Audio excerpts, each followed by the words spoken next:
Hello and welcome to the channel.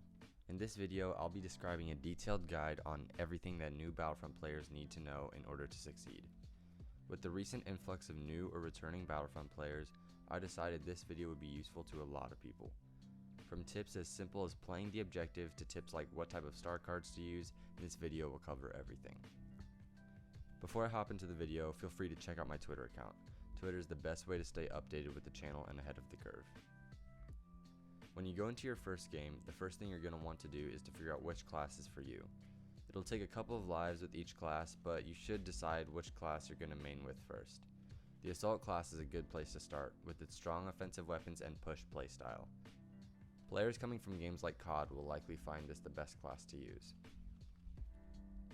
Then there's the Officer class, which still has some good offensive weapons, but is a lot more team-oriented than the Assault class is. Officers come with an ability to buff their teammates and have flash grenades to blind the opposing team. The first two guns that come with the Officer class are very average, but the third and fourth guns can be pretty powerful if you use them correctly. You will have to strafe with this class a lot more than you would with the Assault class though, because its guns just aren't as strong.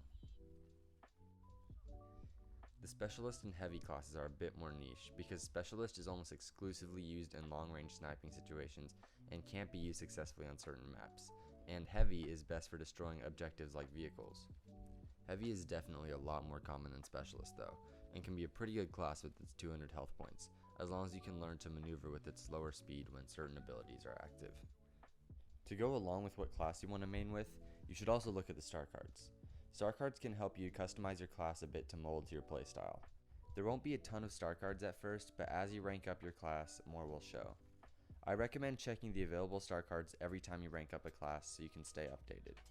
As to how star cards can customize how you play, a good example is the scan dart for the Assault class. The scan dart shows nearby enemies around wherever you shot the dart, but it can also be replaced with other abilities, such as the Toughen Up star card, which regenerates your health. There are many different star cards for every class that help to contour the classes to how you want to use them. Tip number 2 is that you always want to be looking at the radar. I mean, glancing there almost every second. The red indicators show where enemies are and where weapons are being fired. The radar is extremely useful for watching your back and being able to go where the action is. The amount of times a radar has either led to a kill or saved myself from being killed has to be in the thousands. The next tip is to always play the objective. Not only does this lead to a much more fun game experience, because that's literally what Battlefront wants you to do, but it also gives you more battle points. For anyone that doesn't know what battle points are, it's basically Battlefront's in-game currency. Not in the game as a whole, but on a per match basis. Let me explain what that means. Based on how well you play, you get more battle points, which you can redeem for special reinforcements, classes, and heroes. These are a huge part of the game and can be a lot of fun to play with. So if you're curious on how to maximize your battle points, a video should pop up right now in the top right hand corner. However, before you play with the heroes and villains, I would recommend trying out the Heroes vs Villains game mode. While heroes are a lot stronger than regular infantry, you can't expect to simply overpower everyone without any practice. Playing a couple of rounds of Heroes vs Villains can help you decide which character fits your playstyle best, and also level up the cards for that hero so you're more powerful. For example, I'm pretty good with fast heroes like Darth Maul because that fits my playstyle, with a lot of strafing and dodging. On the flip side, I'm pretty horrible with heroes like Vader because he's more of just a straight up tank than anything else. Heavy players, in my opinion, would tend to like Vader more, and Officer players would tend to like Maul more, just because of the playstyles.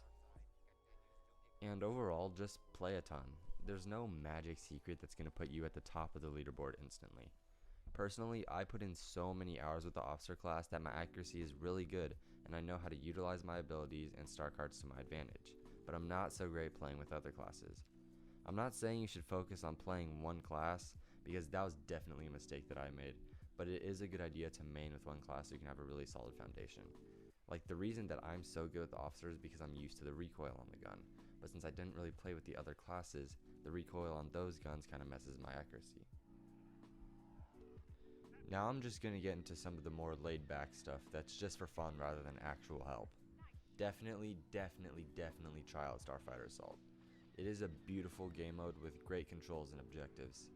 I actually really like the first person mode a lot more than the third person in this case because it's way smoother. The voice lines in this game are really cool to hear, and it's so fun to see space battles through the eyes of a pilot. I'm just going to leave some gameplay running for like maybe 30 seconds so you can kind of see it.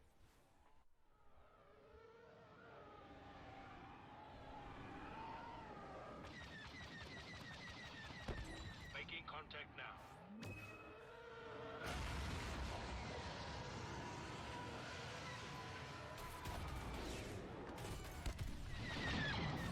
I'm almost done!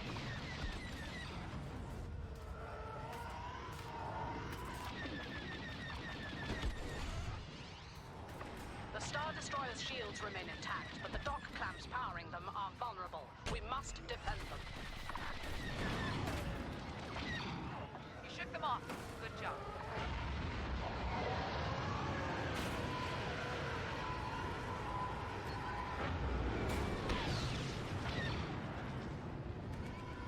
A Mon Calamari battlecruiser has jumped out of hyperspace. This We might come can't as a afford to. surprise, but I also recommend trying out the battle scenarios in the offline single player mode. These can be pretty helpful for new players as it introduces a lot of characters and can be a relaxed way to get used to the game mechanics. I still play these every once in a while if I want a low-key match where I don't really have to get focused. It also shows off some of the game's maps so you can get familiar with that as well. Overall, it is a simple but relaxing and informative offline progression system.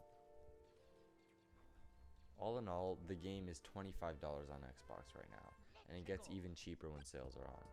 The player numbers are almost at launch level, and it's safe to say Battlefront is pretty fleshed out as far as content goes. In my opinion, Battlefront is worth much more than $25, and to be honest, is a steal at that price. Definitely pick it up. If you enjoyed the video, share and leave a like as it really helps my growth. Thanks for watching, and I hope you tune again soon.